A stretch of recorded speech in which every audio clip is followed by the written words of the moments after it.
Qué bueno que estén con nosotros y que se hayan encontrado también. Y mire qué posibilidad buena de que la semana entrante hagamos el programa juntos sobre el tema de la jurisdicción indígena. Hilda Rosa del Valle, bienvenida, también abogada y coautora del texto. Bienvenida, señora. ¿Cómo está? Abogada también, por supuesto. Gracias, Roger, y a todos los que nos están viendo. Y un abrazo muy grande a José, que está detrás haciendo posible todo esto. Sí. Ah, ¿y usted conoce a José? Ah, vea. Claro, él nos ha enseñado muchas cosas de esto. Ah, bueno, entonces ahí está José. También José, qué importante es, ¿sí? Es como el Espíritu Santo, ¿cierto? Sí. Ahí está, ahí está.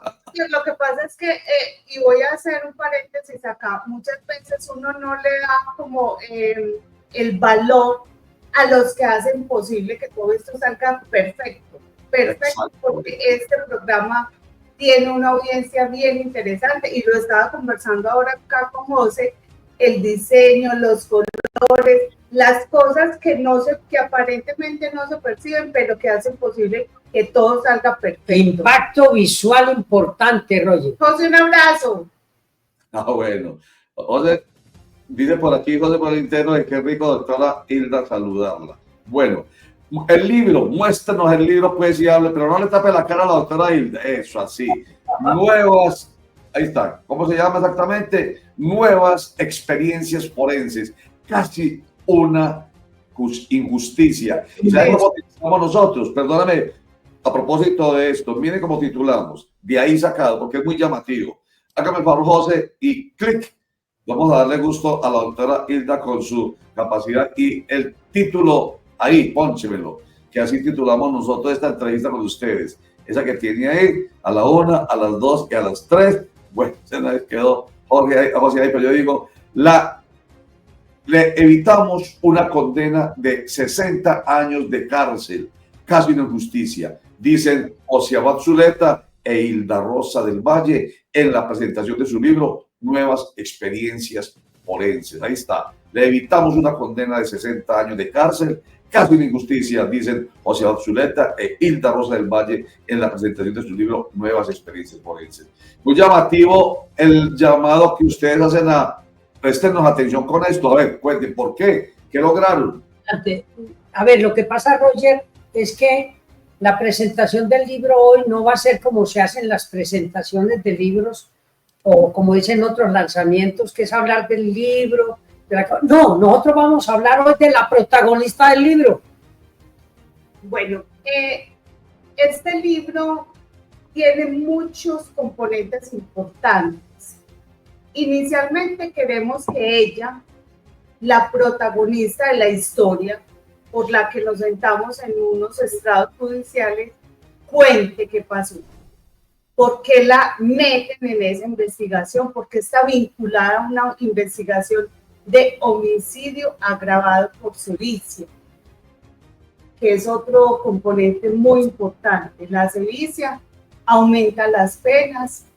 Claro, la pena a la que ella estaba abocada allí era máximo de 60 años, pero el juicio y cómo llegamos a eso y cómo se define lo del libro, pues tiene un componente social muy complicado, familiar, de relaciones, un componente barrial bastante complejo. Lo que pasa día a día en las comunas de acá y en las comunas de todo el mundo, ¿cierto? Ella sufre un desplazamiento, la retiran de la zona por estos hechos y es con una persona adulta, es un hombre que lo matan con una cantidad de golpes, entonces a eso se le atribuye la sevicia. Claro, porque ella inicialmente había tenido dificultades con su hijo, el niño. El menor niño. Empiezan a buscarlo en el barrio, entonces eso se hace voz populi en el barrio y todas esas incidencias le generan al colectivo barrial que ella era la autora del hecho. Pero además había un problema de carácter económico muy grande. Es una familia que no tiene recursos, llega por un tercero acá a la oficina y nos dice, Hilda, tenemos este caso. Yo le dije, bueno, el caso está complicado, hacemos una reunión, José y yo. Ellos vienen, nos cuentan los hechos y nosotros decimos, bueno, o sea, tenían dos componentes. Uno, que no teníamos pruebas. Nada. No teníamos nada. Y lo otro es el componente económico, pero bueno, después de que empezamos a conocer la historia y conocer a fondo su familia, porque teníamos conocimiento de un hermano, pero ya cuando vemos la situación, José y yo empezamos a decir, esto es una injusticia, porque la narrativa de ella nos permitía entender que ella no tenía nada que ver en el proceso. El niño sí estaba vinculado a ese señor, pero no porque el niño quisiera. El señor lo estaba acosando de manera virtual, con chat y cosas de estas, que vamos a hacer énfasis también en eso, que los padres cuiden mucho a sus hijos, con quien conversan. Finalmente nos dimos cuenta que iban a cometer una injusticia muy grande, llevar a una mujer, madre, cabeza de familia, que tiene otros componentes adicionales, a un juicio. Y José y yo dijimos, hay que llevar el caso. No tengo plata, hay que llevar el caso. Lo que pasa es que nosotros nunca, hombre, compañero Germán, este programa resultó una maravilla, vea. Nos encontramos con José Obdulio, que discute bastante. Y ahora usted, hombre, que es nuestro colega, hombre. ¿Qué más, Germán? Bueno, pero termino esta ideita. Nosotros teníamos allí 3 elementos muy complicados. El primero, enfrentar el colectivo, la idea del colectivo de que la señora era responsable. 2, no había recursos económicos y había una persecución muy compleja.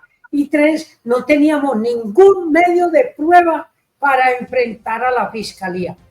Pero como en otras oportunidades con retos complejísimos, dijimos, no podemos dejar a esta señora sola, con plata o sin plata, con pruebas o sin pruebas. Vamos con toda la energía y por eso estamos aquí. Eso era Qué bien, qué bien. Perdón, entonces, para dar la palabra a Germán, esta es la historia para que no nos perdamos en el contexto, la historia que, digamos, fundamenta, por decirlo así, esta presentación especial que van a hacer de este libro que estamos presentando ahí. Otra vez nos lo ponen en pantalla. Ahí está, nuevas experiencias forenses, casi una injusticia. Entonces, que no nos pierda el hilo. ¿Qué tiene que ver la historia con las experiencias forenses? Enseguida, Germán. José Abad, Hilda, qué placer tenerlos por acá. Germán. Bueno, no, es que esa historia es bien interesante porque es que ustedes están contando que tenían prácticamente todo en contra. Yo quisiera un poquito más de detalles de por qué la señora quedó metida en ese cuento, qué era lo que tenía la fiscalía como prueba para involucrarla a ella en el proceso y cómo lograron ustedes revertir ese proceso a favor de ustedes y de ella.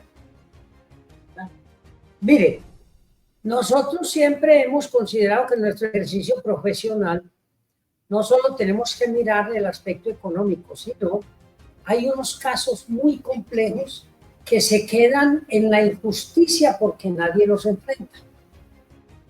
Hemos tenido muchos casos, lo que pasa es que decidimos pues publicar el libro. ¿Y eso qué significa? Significa que cuando nosotros asumimos el caso, pues contextualizamos y nos damos cuenta de todas las dificultades. Pero esos retos son muy importantes. Dijimos, vamos con toda la energía, pero eso significa planear, organizar estratégicamente. Desde la formulación de imputación, desde la primera audiencia, logramos un primer punto, que el fiscal no solicitara medida de aseguramiento intramural, un delito muy grave. De hecho, la juez de control de garantía le preguntó al fiscal, ¿y usted no va a pedir medida de aseguramiento? ¿Está seguro? Y él le dijo, sí, estoy seguro, claro. Ahí entra el trabajo de la defensa, porque se le asegura al fiscal que la señora va a estar en el juicio, que la señora tiene su arraigo, que la señora además está dispuesta a enfrentar a la administración de justicia. Ese intercambio con la fiscalía fue muy importante porque para eso se necesita credibilidad, ¿no? Sí, claro. Y con el fiscal, pues... Y el tema de conversar con el fiscal. Claro, Esto es como dice el magistrado, el que habla De la Pava, el magistrado de la Pava que habla en el derecho penal y le dice a José Abad la filigrana que usted maneja con los casos penales. Pero no solamente era el primer reto que tuvimos, era la medida de aseguramiento, porque en Colombia un homicidio agravado por sevicia, con los elementos materiales probatorios que tenía la fiscalía, es muy difícil que un ciudadano soporte el juicio oral en libertad. Pero ahí es el trabajo que uno como defensor hace, ese trabajo minucioso de filigrana cuando se acerca al fiscal y le dice, fiscal, venga, conversemos. Usted tiene estos elementos. Nosotros hasta la preparatoria tenemos que buscar otros mecanismos, pero también ese punto de apoyo y de confianza en quién está en la defensa de un ciudadano. Claro.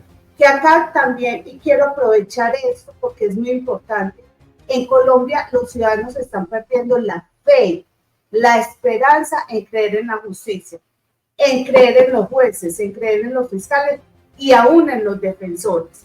Entonces, empezar esos diálogos con la fiscalía, defensa y fiscalía, venga, fiscal, sentémonos y conversemos, llevamos a la ciudadana, hablamos con ella, mire, te la presentamos, ella está acá, está dispuesta a ir a todas las audiencias, ella no se va a esconder, ha sufrido un desplazamiento de la zona donde estaba, entonces ya el fiscal también va creyendo y escuchando esa otra parte que él puede tenerla, pero no la tiene de dos defensores que conocen que somos batalladores, que no vamos a una audiencia a decir mentiras, que no cancelamos audiencias, que estamos siempre prestos ahí. Hay un punto de apoyo en eso.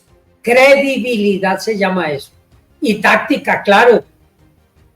Hilda y José Abad, este caso que ustedes están, digamos que un hecho de la vida real, así se llama, así podemos decir, es un libro basado en hechos reales, puede ser el caso de muchas personas en Colombia.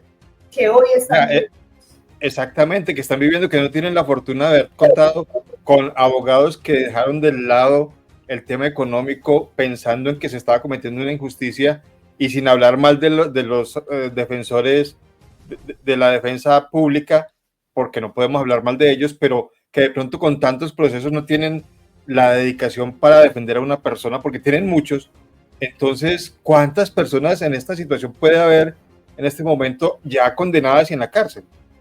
Muchísimas.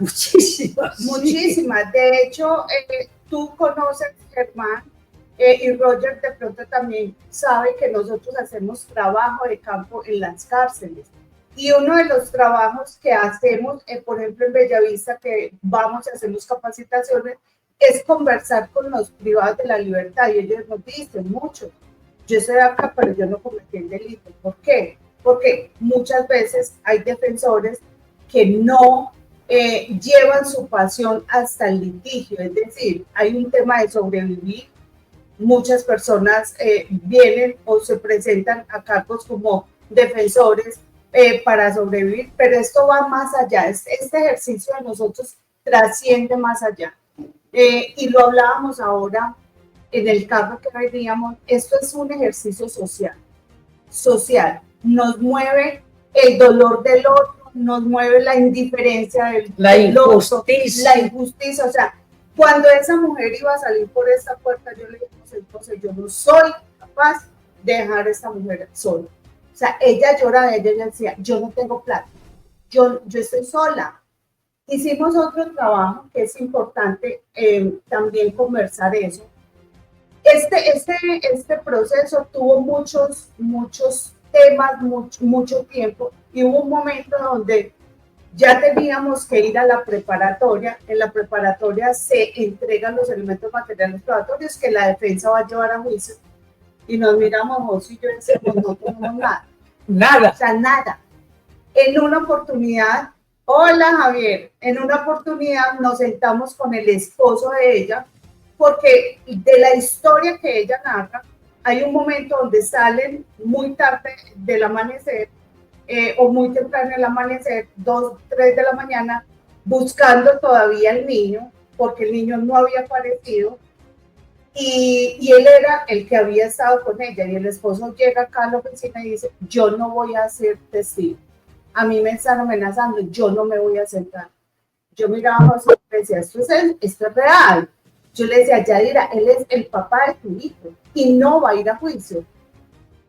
Y eso fue un hecatombe para nosotros porque era la única persona presencial, el único testigo presencial que podía ir al juicio a decir, yo estuve con Yadira toda la noche, yo la dejé en la casa, o sea, ya no teníamos nada. Sobre eso, doctores, quería preguntarle precisamente, es que hay una palabra ahí que me llama demasiado la atención y es la palabra forense. ¿Sí? Quiero que me expliquen el término y lo digo por qué, porque si mal no estoy, para que a una persona la condenen tiene que haber por lo menos 2 pruebas, ¿cierto? Que se ratifiquen en un juicio o se demuestren. Y hay 2 tipos de pruebas, las testimoniales y las técnicas, y entre las técnicas están las forenses. Entonces, como que nos expliquen un poco qué tiene que ver con esta historia fascinante desde el punto de vista, como ustedes le están contando, pero obviamente es una tragedia. La palabra forense y por qué se mete ahí como una transversal en ese cuento, si es que fue a través de una prueba forense que se logró o que la señora estuvo implicada. ¿Qué pasó con, por dicho, quiero que me expliquen por qué la palabra forense? Bueno, para usted y para todos. El primer punto que hay que aclarar es que en Colombia no se requiere tarifa legal de prueba, es decir, no es que se requiera una prueba X, una prueba Y y una prueba Z, no. En Colombia hay libertad probatoria y el juez adquiere persuasión racional, así sea con una sola prueba. Eso queda claro, no hay que discutir si es que no hubo sino una prueba, 2 pruebas, no. Con un solo testimonio o un experticio forense te pueden condenar. 2. La palabra forense significa todo lo que se debate en el foro penal. En el foro penal. Y entonces tenemos psiquiatría forense, tenemos medicina forense, tenemos psicología forense, tenemos caligrafía forense, etcétera. Entonces lo forense es lo que se discute en el juicio. ¿Cómo salgo yo con la idea de experiencias forenses? Por mi trabajo en los juicios. Esta obra fue la primera que se publicó para llevar a la publicidad y a los libros los casos forenses. Este libro fue en 2004, una serie, Experiencias Forenses. ¿Qué significa? Experiencias en el foro. Este fue el primer libro y tenemos experiencias forenses, nuevas experiencias forenses, otras experiencias forenses, casos de homicidio, de hurto, de acceso carnal violento. Aquí, por ejemplo, tenemos el caso de la vida real, la presunta violación a una trabajadora sexual. Entonces, lo forense viene vinculado con nuestro trabajo académico. Manual práctico del sistema penal acusatorio. Se hizo una edición especial para los fiscales colombianos. Entonces, Javier y queridos televidentes, lo forense implica debate en el foro, 1. 2. Los casos de gran connotación intelectual y sentimental los llevamos a los libros.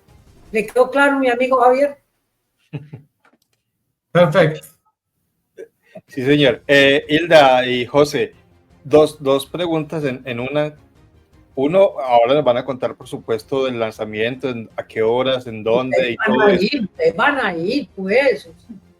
Sí, claro, allá nos vemos. Pero la otra pregunta que se me ocurre a mí es, y uno lo ve mucho en las series de televisión donde hay abogados, juicios y toda esta cosa, se logra demostrar la inocencia de su defendida, pero la pregunta es, ¿se hizo justicia en el caso en cuanto al verdadero culpable? ¿Se supo quién fue?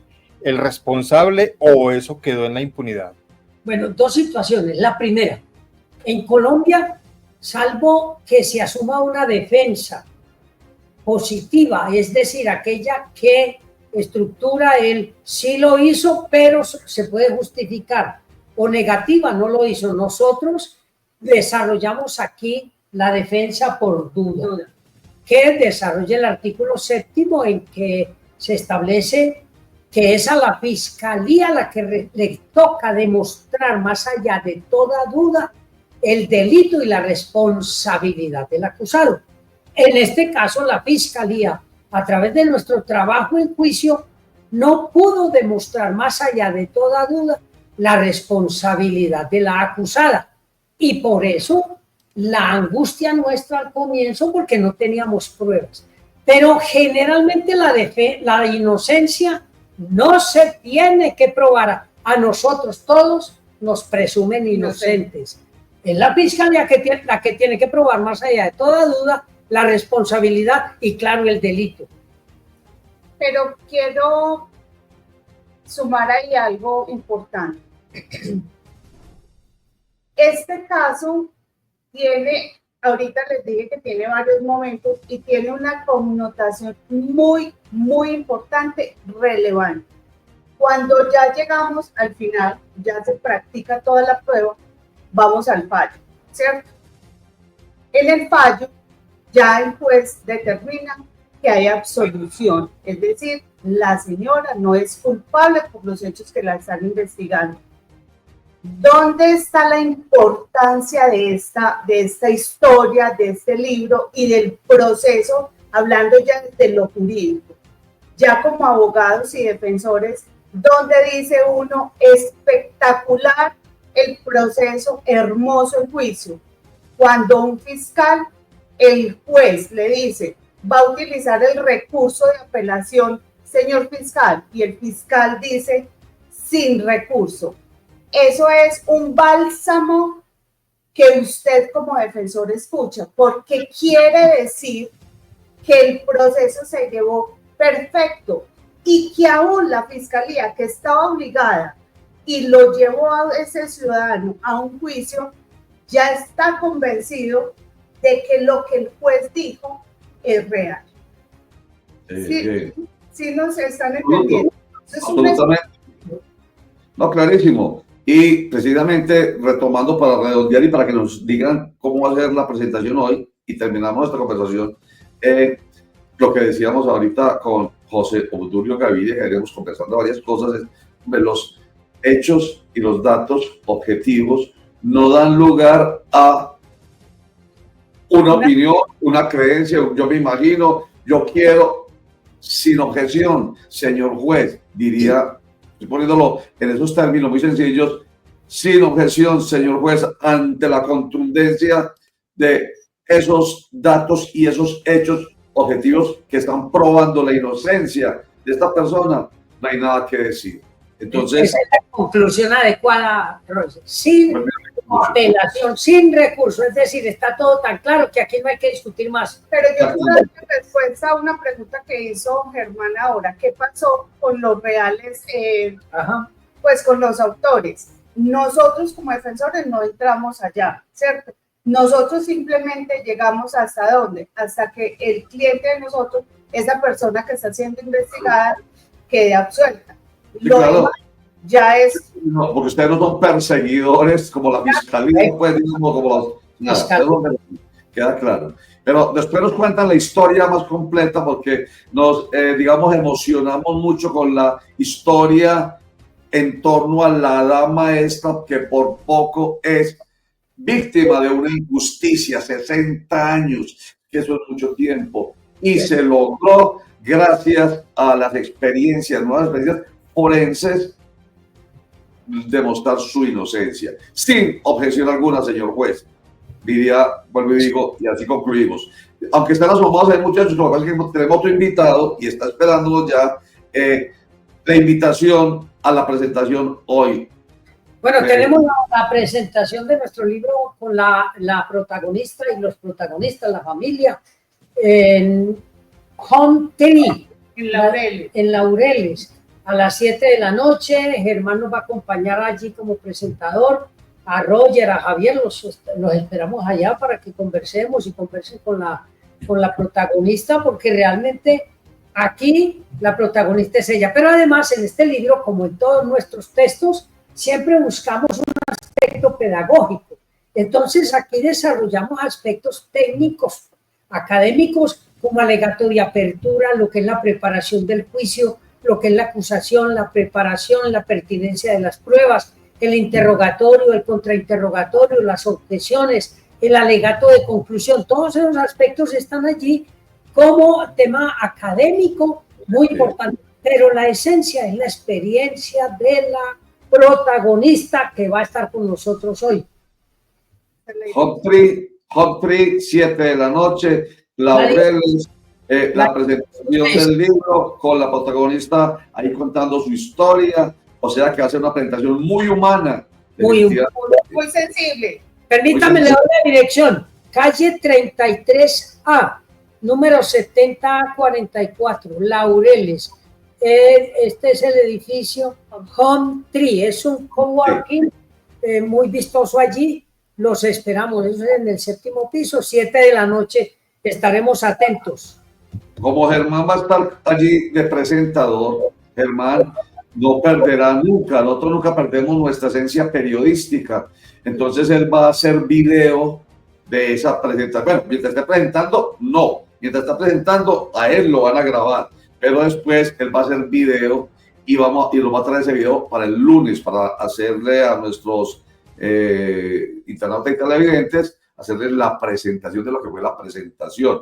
¿Y qué tal Germán si le dice, si se puede, con la, digamos, asesoría de los abogados defensores, si se puede, si no es riesgoso, etcétera? Qué bueno tener la historia aquí de la dama. Claro.